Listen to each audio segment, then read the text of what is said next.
Good afternoon to all of you. I hope आप सारे बेहतरीन होंगे। आवाज़ एक बार आ रही है, वीडियो एकदम क्लियर है, तो मुझे CL टाइप करके या वाई टाइप करके दीजिए। क्लास की जो है हम शुरुआत करने जा रहे हैं।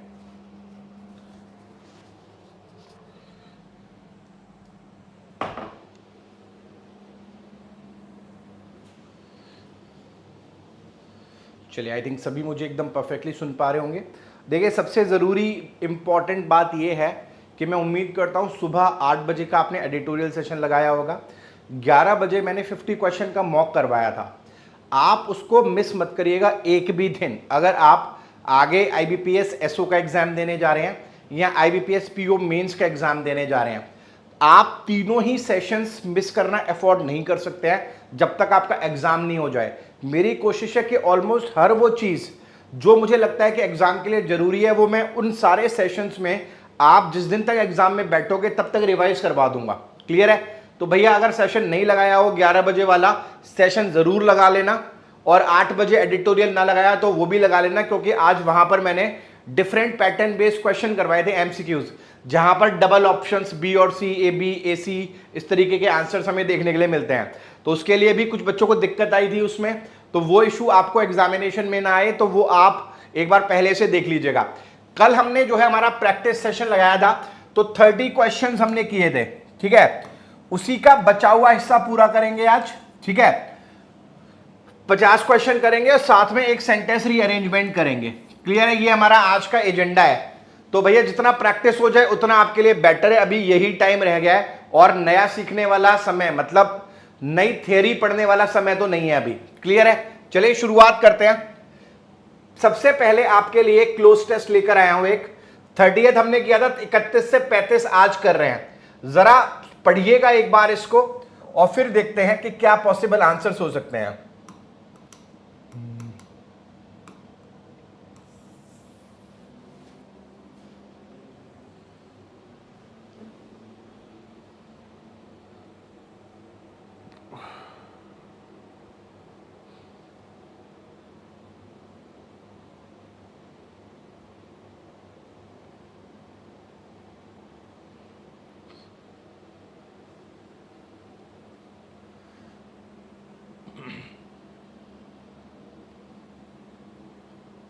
चलिए, बहुत बढ़िया। पढ़िए जरा एक बार, पूरा पढ़िए इसको एक बार और कोशिश करिए ऑप्शन ए को फिल करने की।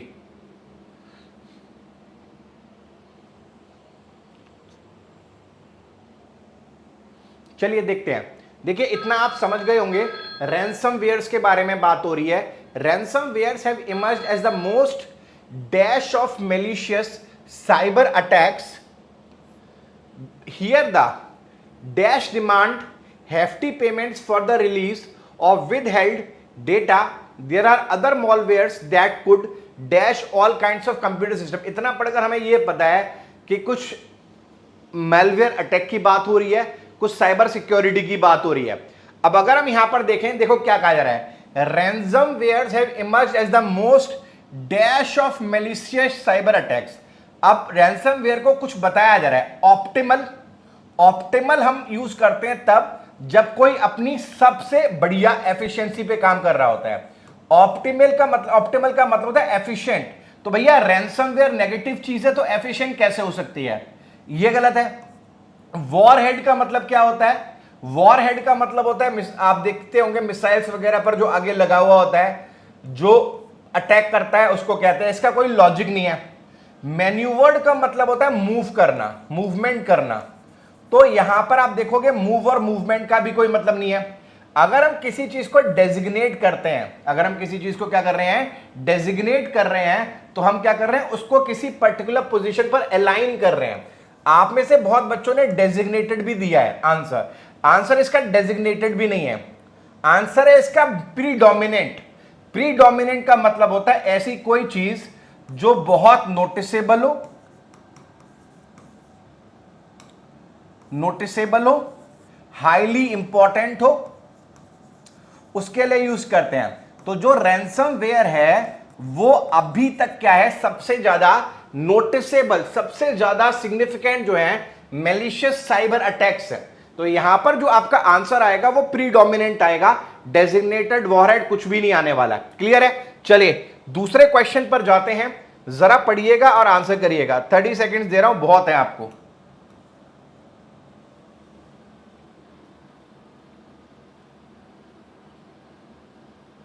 Here the dash demand hefty payments for the release of withheld data।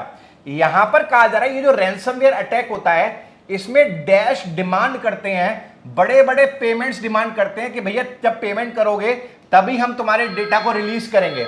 यानी क्या किया जा रहा है? पहली बात तो देखो, दा लगाए तो आपको यहां नाउन चाहिए। अब नाउन चाहिए तो सिनलेस हो नहीं सकता। कंपेनियन का मतलब क्या होता है? साथी होता है। क्या होता है? साथी होता है, सबऑर्डिनेट होता है। एडमिनिस्टर का मतलब होता है किसी को निगरानी में रखना। कन्विक्टेड है, आंसर है इसका परपेट्रेटर्स। परपेट्रेटर्स का मतलब होता है वन हु कमिट्स एनीथिंग, जो कुछ कर रहा होता है, स्पेसिफिकली क्राइम के लिए यूज करते हैं। One who commits crime, crime को करने वाला, उसको हम परपेट्रेटर्स बोलते हैं। तो यहां पर जो आंसर आएगा वो परपेट्रेटर्स आएगा। ठीक है। द कन्विक्टेड, कन्विक्टेड एक लीगल वर्ड है। कन्विक्टेड का मतलब है जिस पर कानूनन कार्रवाई चल रही है। ठीक है। One who is under the observation of law, तो कन्विक्टेड भी नहीं हो सकता, परपेट्रेटर्स जो है इसका राइट आंसर होगा। One who commits crime. चलिए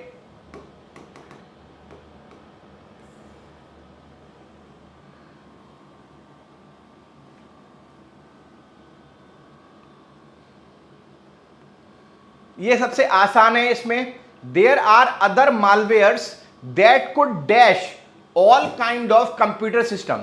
जो मालवेयर्स होते हैं, जो वायरसेस होते हैं, वो कंप्यूटर को क्या करते हैं? देखो पहली बात तो यार कुड लगा है तो आपको वर्ब की फर्स्ट फॉर्म चाहिए। स्लगिश ISH लगा होता है, ये एडजेक्टिव होते हैं। ये तो ऐसे ही एलिमिनेट हो गया। क्या कंप्यूटर को ब्लास्ट करते हैं, रिकमेंड करते हैं, कन्वे करते हैं? नहीं, इन्फेक्ट करते हैं। वायरस का काम क्या होता है? इन्फेक्ट करना होता है। तो ए जो है हमारा यहां पर राइट आंसर होगा। चलिए अगले सवाल पे आइए जरा। इतना क्लोज टेस्ट प्रैक्टिस करवा दूंगा मैं आपको, इतना सेंटेंस रीअरेंजमेंट करवा दूंगा। अगर आप ढंग से कर लोगे आपको एग्जाम में दिक्कत नहीं आएगी, बस रेगुलर होने की जरूरत है। पढ़ो जरा एक बार इसको।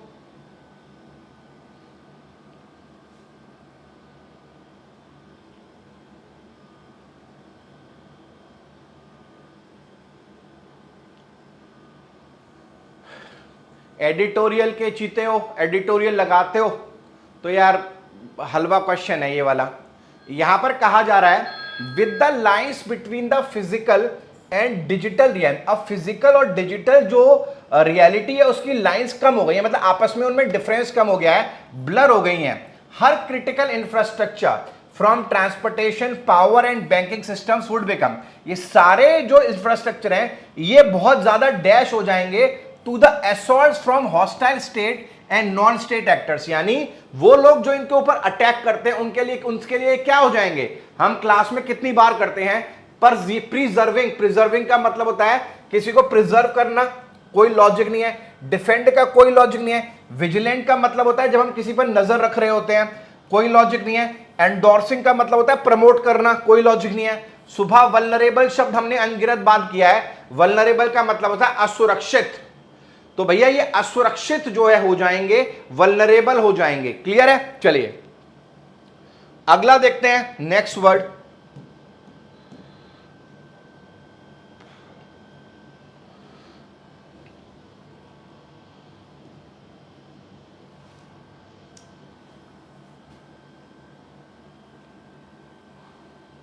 with cyber threats capable of undermining our critical infrastructure। Cyber threats में क्षमता है कि जो हमारा क्रिटिकल इंफ्रास्ट्रक्चर है उसको वो कमजोर कर सकते हैं।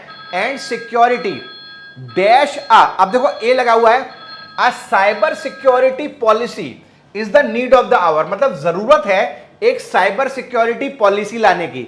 यहां पर एडजेक्टिव आएगा जो इसके बारे में बताएगा कैसी पॉलिसी लाने की जरूरत है। बायस, बायस का मतलब होता है भेदभाव से भरी हुई। पार्शियल बोलेंगे इसको। फॉरबिडन का मतलब कहता है बैन, बैन का कोई लॉजिक नहीं है। डेलिकेट का मतलब सॉफ्ट होता है, कोई लॉजिक नहीं है। प्रोफ्यूज, प्रोफ्यूज का मतलब होता है कंसिस्टेंट। आंसर यहां पर जो आएगा वो क्या आएगा? कॉम्प्रिहेंसिव। कॉम्प्रिहेंसिव का मतलब है जो हर एस्पेक्ट को कवर करे। कॉम्प्रिहेंसिव का मतलब होता है in which every aspect is included, ठीक है। तो यहां पर comprehensive will be the right answer to this particular question. I hope आपको क्लियर हुआ होगा। यहां पर जो वर्ड्स जो मैं लिख रहा हूं स्पेसिफिकली, इवन दो अगर वो आंसर्स भी नहीं है तो उन वर्ड्स पर जरा गौर करिएगा आप, ठीक है, वो आपको काम आएंगे एग्जामिनेशन में। हो सकता है वो वोकैबुलरी की फॉर्म में पूछ लिए जाए। अब चलो आगे बढ़ते हैं, नेक्स्ट पे जाते हैं। हेडिंग पढ़ो, खुद आंसर करो, मैं नहीं बताऊंगा सवाल कहां से है। पहले डायरेक्शन पढ़ने की आदत डालो एक बार।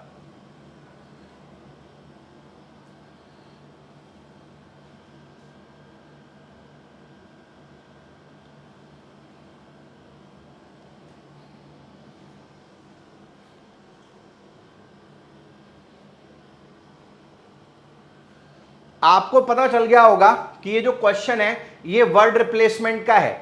अब आप इसको पढ़ोगे तो मैंने आपको हमेशा बताया जब आप ऐसे क्वेश्चंस को टैकल करते हो तो आपको क्वेश्चन को ग्रामेटिकली भी देखना पड़ता है और मीनिंग के आधार पर भी।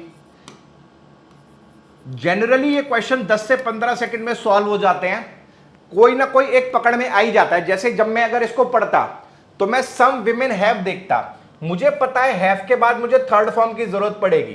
थर्ड फॉर्म की जरूरत पड़ेगी तो थर्ड फॉर्म यहां पर एडॉप्टेड लिखा हुआ है, यानी मुझे पता है कि ए और सी का जो कॉम्बिनेशन है वो तो होना ही है। ए सी यहां लिखा है, ए सी यहां लिखा है, यहां पर लिखा नहीं है। अब यहां पर ए सी एक जगह है और एक जगह बी डी के साथ है, तो डी देखिए, some women have adopted clean energy based technologies, technologies को एडॉप्ट किया जा सकता है। टू कैटलाइज, कैटलाइज का मतलब क्या होता है, किसी चीज को आगे बढ़ाना या स्ट्रॉन्ग करना। टू कैटलाइज देयर बिजनेसेस, एकदम सही है, यानी हमें सिर्फ एक कॉम्बिनेशन की जरूरत है और कॉम्बिनेशन वो कौन सा है, ए और सी का कॉम्बिनेशन है। क्लियर है। एक बात को और समझना बेटा, देखो पेपर आपका टफ आ सकता है, इजी भी आ सकता है, मॉडरेट भी आ सकता है, लेकिन अगर आप इस परसेप्शन से जाओगे कि अगर आपने पढ़ाई ढंग से की है तो उस पेपर में बहुत सारा हिस्सा ऐसा होगा जो आप बड़े आराम से सॉल्व करोगे। जैसे मैं बताऊं, इंटरचेंज ऑफ वर्ड्स आसान होता है, मिस स्पेल्ड वर्ड्स आसान होते हैं, एरर डिटेक्शन भी जनरली आसान आते हैं, सेंटेंस इंप्रूवमेंट में पांचों ऑप्शंस दिए होते हैं, आसान होते हैं। तो हमेशा पहले उन क्वेश्चन में कभी गलती मत करना जो 20 से 25 सेकंड की टाइमिंग वाले सवाल हो, क्योंकि वो सवाल बने ही सॉल्व करने के लिए हैं। आपसे गलती होने का चांस रहेगा, कहां पर रहेगा, सेंटेंस रीअरेंजमेंट में हो सकता है आप गलती कर दो, हो सकता है आप रीडिंग कॉम्प्रिहेंशन में गलती कर दो। तो ये रिस्क टेकिंग ऑप्शंस होते हैं यहां पर, क्योंकि हम कभी क्लियर नहीं होते हैं, आंसर मार्क कर रहे होते हैं तो डाउट में होते हैं, अरेंजमेंट्स में भी डाउट में होते हैं, आरसी में भी डाउट में होते हैं। लेकिन ये जो बाकी बचा हुआ पोर्शन है ना, इसमें हम श्योर होते हैं कि आंसर यही हो सकता है, इसके अलावा कुछ और नहीं हो सकता। तो ऐसे सेगमेंट में अच्छी प्रैक्टिस होनी चाहिए, यहां पर कभी गलत नहीं होना चाहिए एग्जामिनेशन में, तब जाके क्या होता है, रैंकिंग बढ़ना शुरू होती है, नंबर बढ़िया आना शुरू होते हैं। क्लियर है। चलो बहुत बढ़िया, 5 से 6 जसलीन बन जाते हैं एडिटोरियल में तो आप अच्छा करोगे। एक बात और समझना, जितने आपके एडिटोरियल में नंबर बनते हैं, अगर आप ढंग से प्रैक्टिस कर रहे हो तो आपके लगभग उतने ही नंबर एग्जाम में बनेंगे। बहुत सारे बच्चे कहते हैं कि सर हमारे एडिटोरियल में इसलिए बन जाते हैं क्योंकि हम टाइम लगा लेते हैं, मीनिंग बता लेते हैं, लेकिन तुम एक बात भी तो सोचो, कुछ नेगेटिव इफेक्ट्स भी होते हैं। जैसे सुबह एडिटोरियल में तुम दोबारा पैसेज को रेफर नहीं करते हो, यानी एक ही बार पढ़कर तुम सारे आंसर देते हो, समझ रहे हो ना। सोचो अगर तुम्हें दोबारा पढ़ने का मौका दिया जाए तो तुम्हारे नंबर बढ़ेंगे ना। तो भाई कुल मिलाकर मेरा एक्सपीरियंस कहता है बैलेंस सेम ही रहता है, जितने मार्क्स तुम्हारे सुबह एडिटोरियल में बन रहे हैं उतने ही मार्क्स बनेंगे, ये क्लैरिटी रहनी चाहिए। मैं हमेशा कहता हूं कि आपको अगर अभी पता करना है ना आप कहां पर खड़े हो, सिंपल सा एक काम कर लो, एडिटोरियल में जितने परसेंट मार्क्स आपके बनते हैं वो लगा लीजिए, और सुपर मॉक में लगातार 3 दिनों के सुपर मॉक में जो एवरेज परसेंटेज आपका बन रहा है, चाहे 40% है, 50% है, जो भी बन रहा है, उनको इनका एवरेज निकाल लीजिए। जो आपका टोटल परसेंटेज बन रहा होगा उसी के आसपास आपके एग्जाम में नंबर आएंगे, उसी के आसपास आप एग्जामिनेशन में टिकोगे, ये समझ लेना आप। तो आप बेटर आइडिया लेना चाहते हो तो आप ऐसे भी ले सकते हो। अगला सवाल ये रहा, पढ़िए जरा एक बार।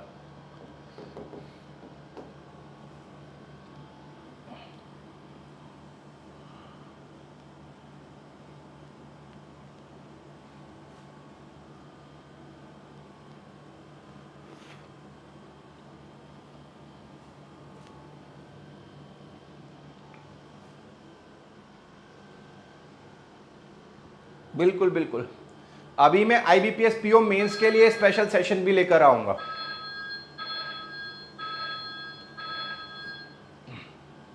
The dependent of an acumen is efficacy on the organization of its employees।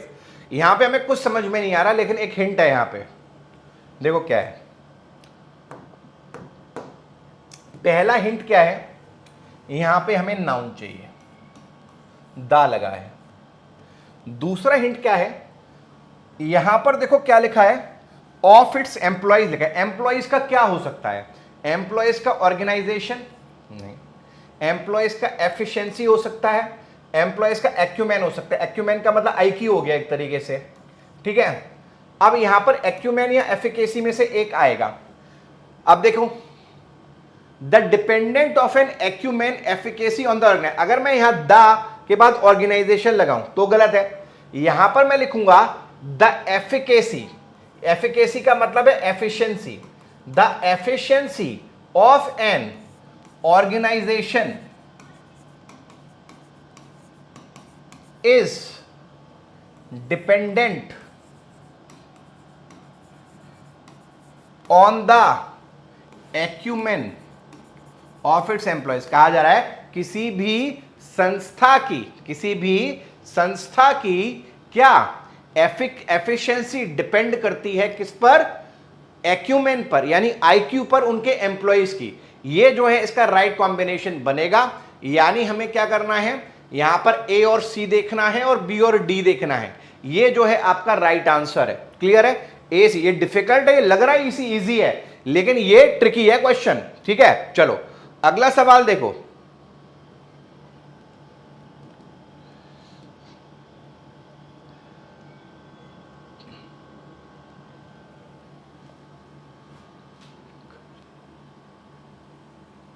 आसान है ये। According to the evidence given by him, he was not occurred at the spot. Occurred हो नहीं सकता, प्रेजेंट होगा।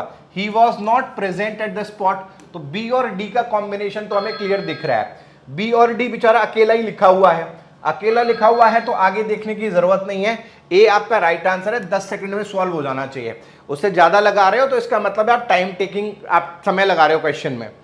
चलिए पढ़िए जरा, 20 सेकंड दे रहा हूं सॉल्व करने के लिए।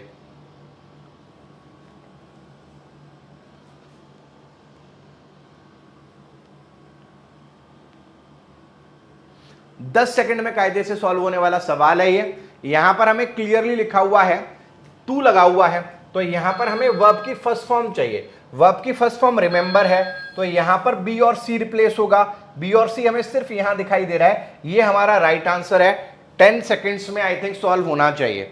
चलिए, और एक चीज और मैं बता दूं आपको, मैंने कल जो सवाल करवाए और आज जो सवाल करवाए, ये दोनों ही सवाल प्रीवियस ईयर के IBPS SO plus IBPS PO mains के सवाल हैं। मैं प्रीवियस ईयर के ही करवाऊंगा आपको अगले कुछ दिन, तो आपको ये आइडिया भी हो रहा होगा कि ये जो मैं करवा रहा हूं ये, और बहुत पुराने नहीं, कल मैंने 2023 के करवाए थे, ये भी 2023 यानी पिछले साल के ही सवाल हैं। तो आपको आइडिया लग रहा होगा कि एग्जामिनेशन उतना भी खतरनाक नहीं है जितना आपने दिमाग में बना रखा है। कंसिस्टेंट रहोगे, नंबर आना शुरू हो जाते हैं, कोई दिक्कत की बात नहीं है। मिक्स करके क्वेश्चन करा रहा हूं आपको मैं। चलिए इसको करिए जरा एक बार।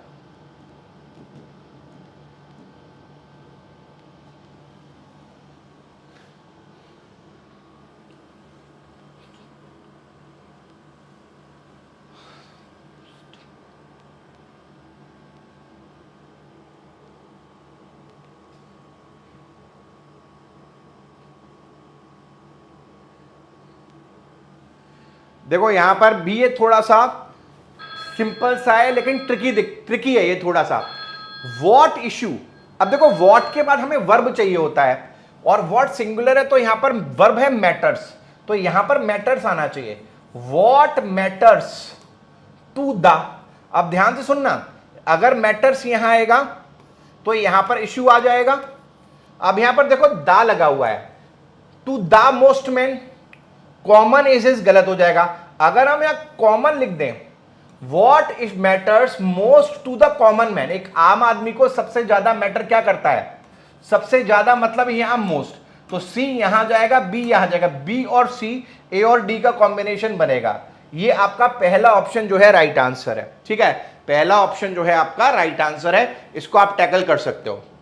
चलो वर्ड यूसेज का क्वेश्चन है, ये भी मैं आपको बहुत करवा रहा हूं पिछले कुछ दिनों से, अभी तक आपकी प्रैक्टिस बढ़िया हो जानी चाहिए इस पर। पढ़िए जरा, पहले हेडिंग पढ़िए, करेक्ट पूछ रहा है कि इनकरेक्ट पूछ रहा है। इसमें जब एग्जाम में सवाल आता है तो कभी यह करेक्ट लिख देते हैं, कभी इनकरेक्ट लिख देते हैं, तो पूरा पढ़ के ट्राई करना एक बार।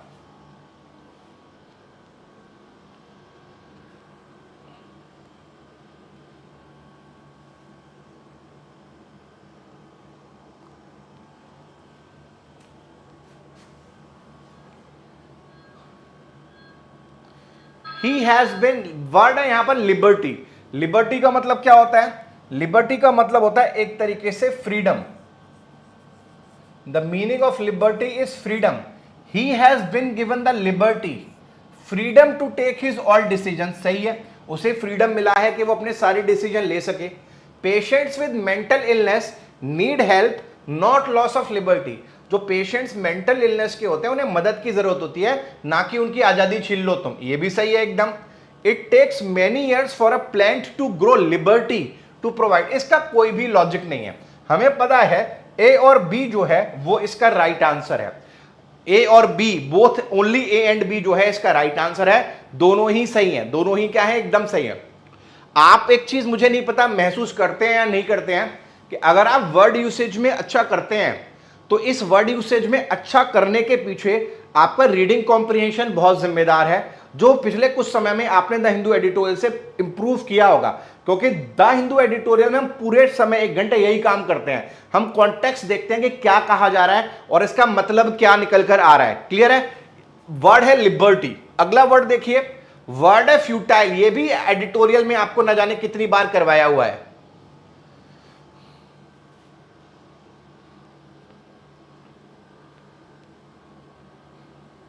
The word is futile.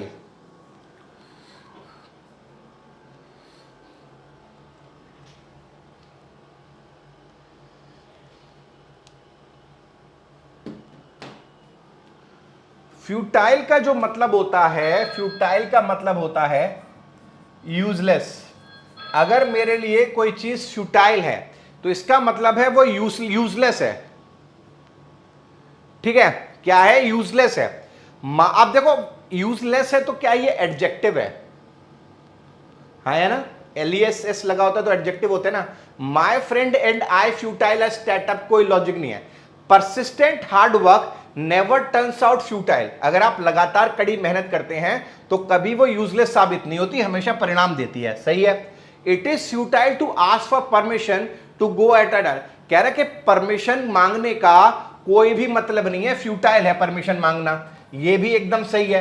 Both, only B and सी जो है इसका राइट आंसर है। वो कह रहा है कि परमिशन मांग के कोई फायदा नहीं है, यूजलेस है परमिशन मांगना, मत मानो, ऐसे निकल जाओ। बी और C will be the right answer. Clear है? चलिए 43rd क्वेश्चन पर आते हैं। पढ़िए जरा, बढ़िया वर्ड है ये। कभी कभी क्या होता है, वर्ड का मीनिंग नहीं पता होता, लेकिन जब पढ़ते हैं ना तो क्लियर होने लग जाता है।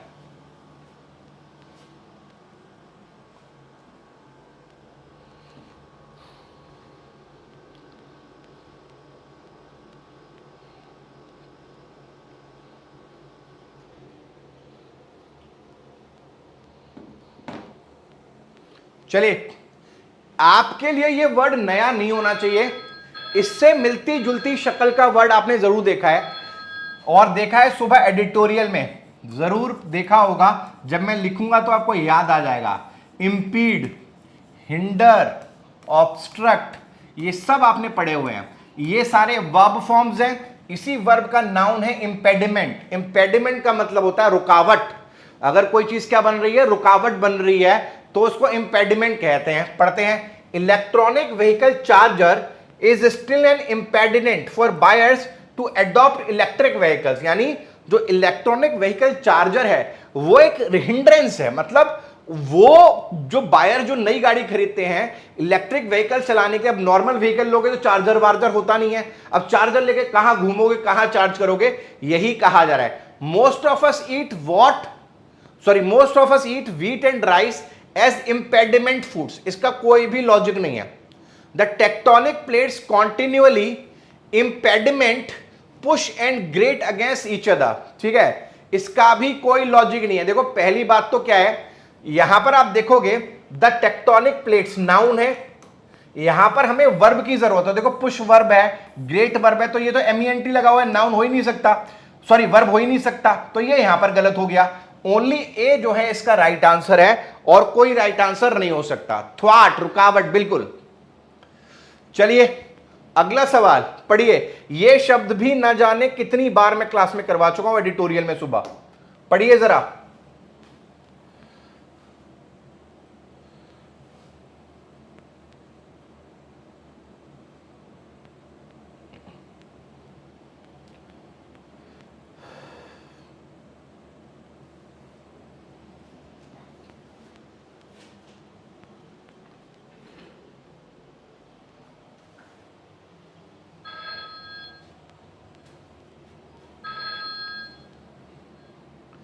वेंडलाइज शब्द हमने कई बार किया है। वेंडलाइज का बेसिक मतलब होता है किसी चीज को डिस्ट्रॉय करना या डैमेज करना, और स्पेशली जब हम पब्लिक प्रॉपर्टी को डैमेज या डिस्ट्रॉय करते हैं तो उसको हम वेंडलाइज करना बोलते हैं। ठीक है, investors planning to vandalise advantage of recent price swings, कोई लॉजिक नहीं है।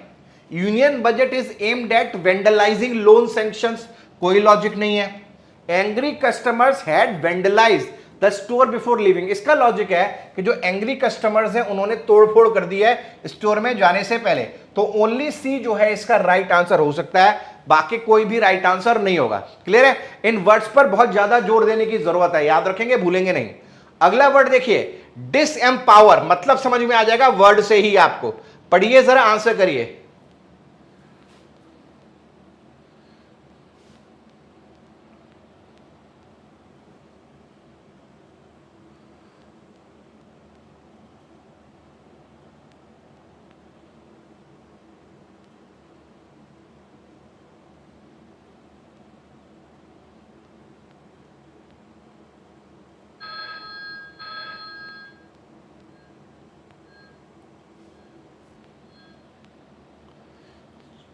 चलिए, आप सब ने एक वर्ड पढ़ा होगा एम्पावर, और इसी एम्पावर का नाउन फॉर्म भी पढ़ा होगा एम्पावरमेंट। तो एम्पावरमेंट का मतलब क्या होता है? सशक्तिकरण कहते हैं इसको। सशक्तिकरण का मतलब क्या होता है? टू गिव पावर और अथॉरिटी। सशक्तिकरण का मतलब क्या है? किसी को पावर देना और अथॉरिटी देना, यही तो मतलब है सशक्तिकरण का। तो आप देख रहे हो वहां पर डिस लगा हुआ है, तो यहां पर टू गिव नहीं हो जाएगा, वापस लेना हो गया। अगर हम किसी की अथॉरिटी मानते नहीं है या किसी की पावर से अग्री नहीं करते हैं तो उसे डिसएम्पावर करना कहते हैं। यहां पर देखिए, the neighbourhood tribunal met to disempower the prospect of building a park in the subdivision. Neighbourhood का जो ट्राइब्यूनल था वो बैठा, बिल्डिंग में एक पार्क बन रहा था, उसको डिसएम्पावर करने के लिए। इसका कोई लॉजिक नहीं है। अगर यहां एम्पावर लिखा होता तो सही था कि भैया उसको एनर्जी देने के लिए, उसे पावर देने के लिए, कि बनेगा या नहीं बनेगा। बी ऑप्शन में आइए, क्योंकि इसके लिए हमें एक नेगेटिव स्टेटमेंट चाहिए। The workers in the factory seem to disempower their supervisor by constantly undermining his authority. जो वर्कर्स हैं फैक्ट्री में, वो अपना जो सुपरवाइजर है उसको डिसएम्पावर कर रहे हैं, यानी उसकी बात नहीं मान रहे हैं और उसे कॉन्स्टेंटली जो उसकी अथॉरिटी है उसको कमजोर कर रहे हैं। एकदम सही है। Several districts disempowered their constitutes. कई डिस्ट्रिक्ट्स ने जो उनके कॉन्स्टिट्यूट्स थे उसको डिसएम्पावर कर दिया, और कैसे करा? उनके जो राइट्स थे वो ले लिए वोट करने के, और उनका इन्फ्लुएंस कम कर दिया। इन्फ्लुएंस कम कर दिया तो पावर कम कर दी, ये भी राइट है। तो इस सिचुएशन में हम only B and C answer जो है हमारा उसको राइट मानेंगे। दोनों जगह डिसएम्पावर का मतलब होता है to take back the power, to take back the power. चलो अगला सवाल, आसान है ये तो।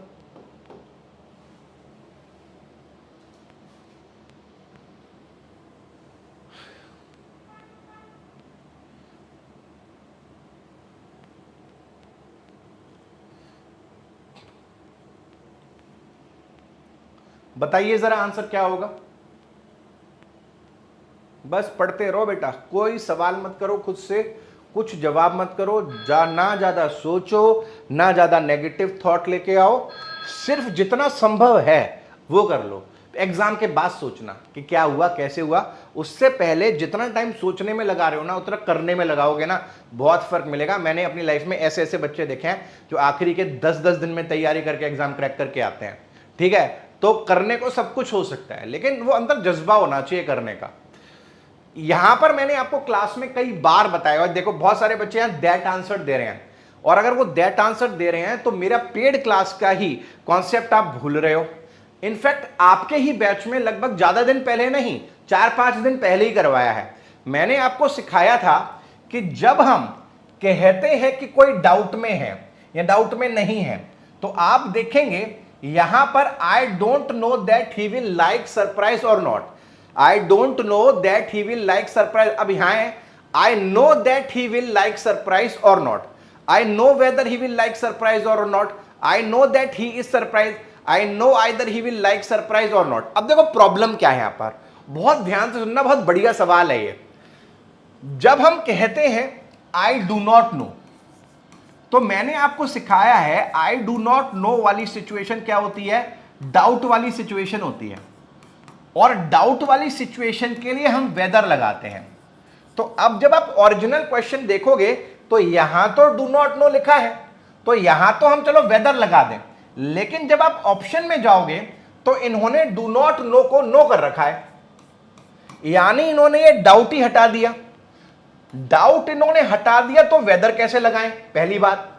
अब मैंने आपको यह भी बताया था कि आगे और लगा हो तो वेदर लग सकता है, बिल्कुल सही बात है, आगे और लगा हो तो आप वेदर लगा सकते हो, लेकिन सवाल है और तो बात की बात है, क्या इसमें डाउट है? आंसर है यहां पर डाउट है नहीं।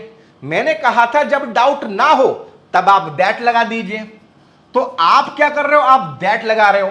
लेकिन क्या मैंने आपसे यह कहा था कि और जो पेयर है वो दैट के साथ बनाता है? आंसर है नहीं कहा। अगर आप थोड़ा सा इतिहास में जाएंगे, पेड क्लासेस को खंगालेंगे, तो मैंने आपको एक शब्द करवाया था जो पेयर और के साथ बनाता है। कौन सा शब्द है? अब जरा आंसर करिए। अब बताइए कौन सा वो शब्द है जो और के साथ पेयर बनाता है? मैंने पढ़ाया है आपको, मैंने आपको पढ़ाया है वो शब्द। ना यहां वेदर आएगा ना यहां दैट आएगा। वेदर इसलिए नहीं आएगा क्योंकि डाउट नहीं है, दैट इसलिए नहीं आएगा क्योंकि और लगा हुआ है। आइदर क्या करवाया था? आइदर, आइदर चॉइस की बात करता है। तो यहां पर आई know either he will like surprise और नॉट, ये इसका राइट आंसर बनेगा। D option will be the right answer, D option will be the right answer. सोचना पड़ेगा, बड़ा सिंपल सा मासूम सा सवाल है, लेकिन सोचने पर मजबूर करेगा आपको ये। अगला सवाल पढ़िए जरा।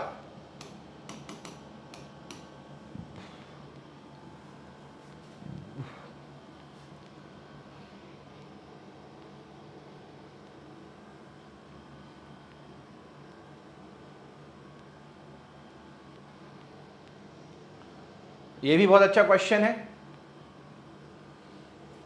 ही एक्सक्लेम्ड विद सॉरो, उसने बड़े ही दुख के साथ बताया, उसने बड़े ही दुख के साथ बताया। मान लो आज कितनी तारीख है? आज मान लो 25 तारीख है। उसने बड़े ही दुख के साथ 24 तारीख को बताया। 24 तारीख को क्या बताया? कि उसने अपने घर को ऑक्शन कर दिया था। कब ऑक्शन किया था? Last month. लास्ट मंथ मतलब 24 सितंबर को। पास्ट है, ये पास्ट का पास्ट है, बीच में क्या है? गैप है, बीच में क्या है? गैप है। गैप होता है पास्ट ऑफ पास्ट के लिए क्या लगाते हैं? पास्ट परफेक्ट लगाते हैं। ही हैड ऑक्शन्ड जो है इसका राइट आंसर आएगा।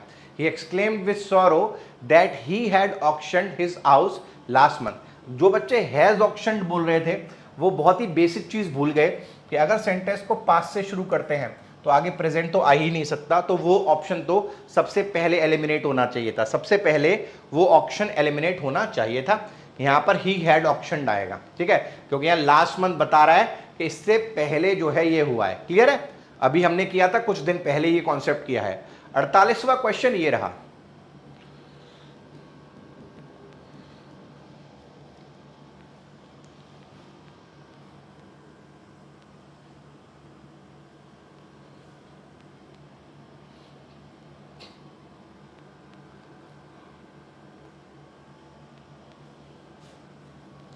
He is only a child and still looks for his parents, ठीक है, वह अभी बच्चा है फिर भी जो है अपने पेरेंट्स का लुक फॉर का मतलब ढूंढना होता है, ढूंढता थोड़ी ना होगा पेरेंट्स को, देखभाल करता होगा।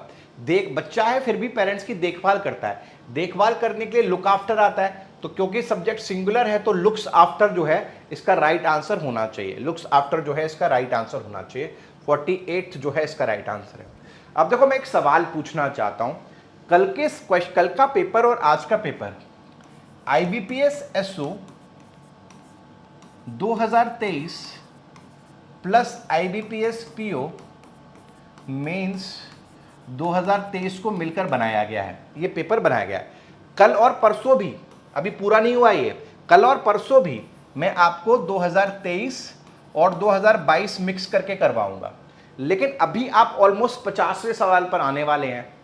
क्या आपको लगता है कि अगर आपने ढंग से कोर्स किया हुआ है और मेरी एडवाइस अगर मानी थी पहले दिन से, हिंदू एडिटोरियल करने की, सुपर मॉक्स लगाने की, और हमारा 3 वाला सेशन जो हमारा पेड कोर्स है सिलेबस को कस के पकड़ने की, आपको लगता है कि अभी तक आपने कोई भी सवाल ऐसा देखा जो आपके साथ पहले डिस्कस ना किया गया? ये हो सकता है कि आप भूल गए हो, लेकिन क्या ऐसा कोई भी सवाल दिखा जो पिछले, आप 6 महीने छोड़ दो, पिछले 3 महीने या 3.5 महीने जब से कोर्स स्टार्ट हुआ तब से उसको मैंने क्लास में डिस्कस ना किया हो, या पेड बैच में डिस्कस ना किया हो, या सुबह एडिटोरियल में डिस्कस ना किया हो? आप अगर एक एक क्वेश्चन को भी एनालाइज करेंगे ना तो भी आपको एक भी सवाल ऐसा नहीं मिलेगा जो आपको देखकर ये लगे कि यार ये तो मेरे लिए नया है। नया कुछ भी नहीं है, मैं शुरू से यही कह रहा हूं, आप अगर अपनी तैयारी से कंसिस्टेंट रहोगे तो एग्जाम में आपको कुछ भी नया नहीं मिलने वाला। सिर्फ फर्क इस बात से पड़ेगा कि आप जो आपको करने के लिए कहा गया आपने उस पर कितनी मेहनत की है। अगर आप मेहनत करके गए हो, देयर इज नो पॉसिबिलिटी कि कुछ भी बाहर से आ जाएगा।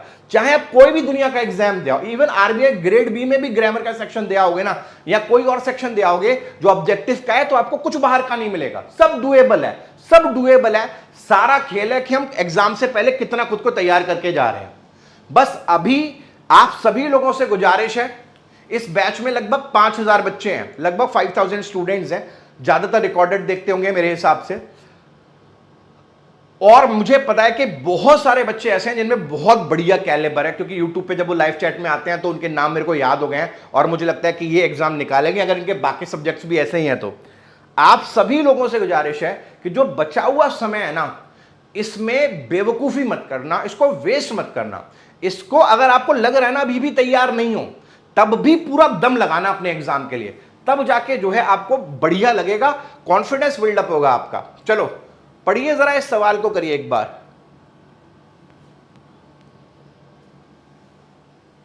पढ़ते रहो, लगाते रहो, कुछ नहीं है भाई, बिल्कुल।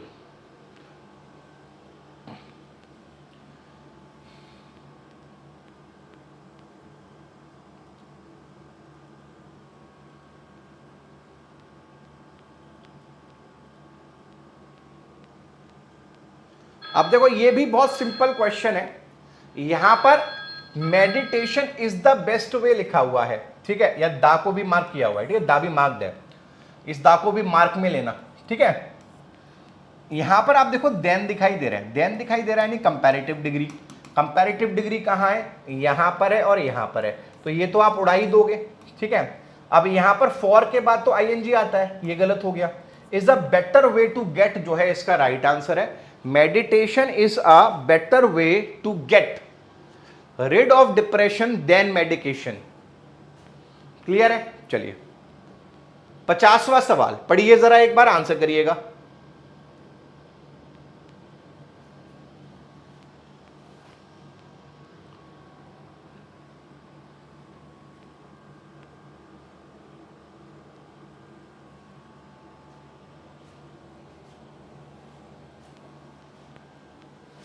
कल मैं फ्रेज वाले क्वेश्चंस लेकर आऊंगा, जो एग्जाम में नया पैटर्न आया है ना, कि 2 सेंटेंसेस दे देते हैं, बीच में एक ब्लैंक छोड़ देते हैं, 3 दे देते हैं, बीच में एक ब्लैंक छोड़ देते हैं कि बताओ इसमें क्या आएगा। कल मैं वो करवाऊंगा, 11 वाली मॉक में भी करवाऊंगा, इसमें भी करवाऊंगा।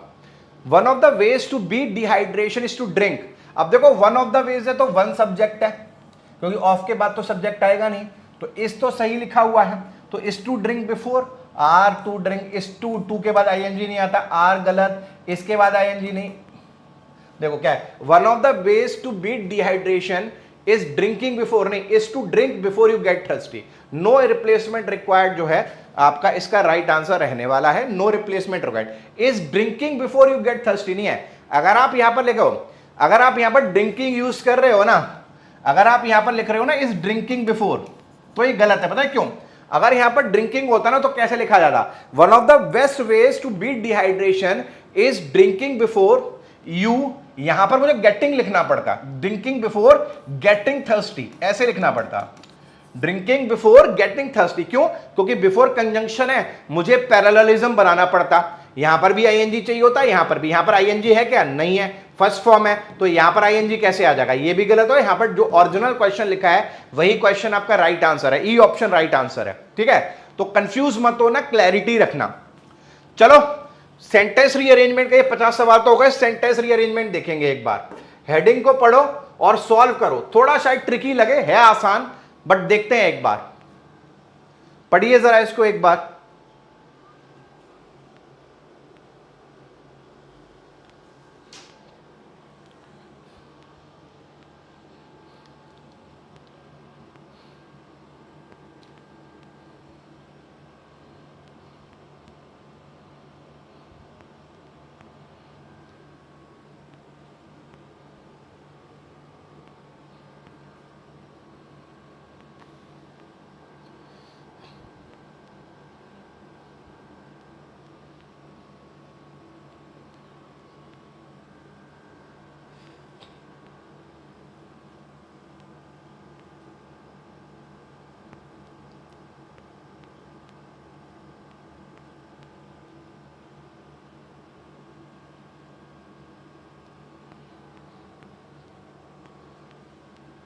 ये कह रहे हैं कि ये लास्ट वाला तो फिक्स है, बाकी आपने बनाना है।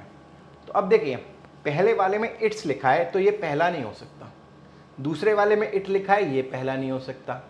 द वर्लपूल ऑल्सो हैज, अब यहां देखो ऑल्सो हम तब लगाते हैं जब हम पहले बात को कह चुके होते हैं, तो ये भी पहला नहीं हो सकता। इट इज शोइंग एस्ट्रोनॉमर्स, ये भी पहला नहीं हो सकता। इसका मतलब है एक बात क्लियर है, टी जो है वो पहला है, टी जो है वो क्या है, आपका पहला ऑप्शन है, टी को आप सबसे पहले रखेंगे। The Whirlpool is a neighbouring galaxy to the Milky Way. ठीक है, अब ये क्या है, ये डेफिनेशन है। अब दूसरा हिस्सा भी डेफिनेशन ही होना चाहिए। अब डेफिनेशन देखो क्या है, it is showing astronomers how galaxies interact with each other, ये डेफिनेशन है, ये इसका काम है। तो इट किसके लिए लगा है, वर्लपूल के लिए, यानी दूसरा ऑप्शन क्या होना चाहिए, एस होना चाहिए। अब देखो डिफाइन कर दिया, काम बता दिया, अब एक और काम बताया, एक और चीज बताई जा रही है। तो देखो the Whirlpool also has a fascinating structure, इसका फैसिनेटिंग स्ट्रक्चर भी होता है, यानी अगला पार्ट क्या बनेगा, आर बनेगा। अब हमारे टी एस और आर तो तैयार है, अब हम पी और क्यू में जो है वो कंफ्यूज है। तो देखो क्यू ऑप्शन को देखो, it shows a classic spiral shape and a curious little companion, ये क्या दिखाता है, क्लासिक स्पाइरल शेप दिखाता है और एक क्यूरियस लिटिल कंपेनियन है, छोटा, लिटिल का मतलब छोटा होता है। तो अगर आप देखोगे यहां पर आ क्यूरियस लिटिल कंपेनियन लिखा है। आमतौर पर हम क्या करते हैं, आ आर्टिकल हम किसी चीज के साथ तब लगाते हैं जब हम उसको इंट्रोड्यूस कर रहे होते हैं, पहली बार जिक्र कर रहे होते हैं। इसी कंपेनियन का जिक्र पी ऑप्शन में भी है, इट्स स्मॉल कंपेनियन, यानी इसका जिक्र पहले हो चुका है। अगर पहले हो चुका है तो वो क्यू में हो चुका है। तो T S R Q P, ये जो है इसका कॉम्बिनेशन होना चाहिए, T S R Q P जो है इसका कॉम्बिनेशन होना चाहिए, इसके अलावा कोई और कॉम्बिनेशन हो नहीं सकता। क्लियर है?